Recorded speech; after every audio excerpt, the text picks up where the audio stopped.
You're good. So there are a couple of key motions when you're working on Lotus or Padmasana. They are the deep knee bend and then the external rotation in the hip. Typically when someone's having a hard time with Lotus, these are two places we want to start working on. So if you're a beginner at Lotus, you want to start working on it, here are some preparatory postures to work on.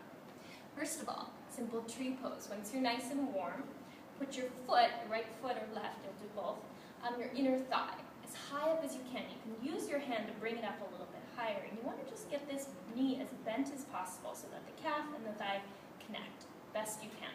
Okay? From here, once you can do that safely, comfortably on both sides, you can try it seated. Bend one knee, and this time use your hands behind yourself to push yourself forward until you get that deep knee bend.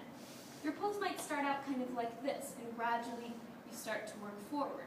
Remember that you want to have a flat back as you move forward, and wherever your place is, breathe there. That's okay.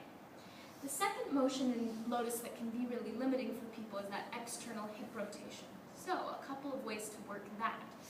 One is draw your one leg in, cross it over your other knee, bend your straight knee, and then press yourself forward. Keep your lifted foot flexed strongly. You'll start to feel a stretch through your outer thigh, outer hip area. Work on lifting the chest, breathing deeply. This is the motion you're working on. Safely come out of that.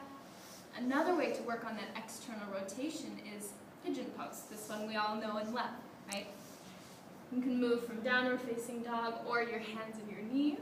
Bring your right knee forward, come onto the outer edge of your shin bone. Slide your left leg back. Inhale, get some height. Exhale, fold forward. This should also bring you somewhere into this right hip, okay, or whichever hip you're working on. Those two motions in tandem together can start to make your Lotus pose feel safer and more effortless. It's not going to happen in one day, and it's of course not a pose to wrench yourself into ever. So work those things for a while. I'll post a video soon about some intermediate options as you start to get closer to a full Lotus Padmasana position.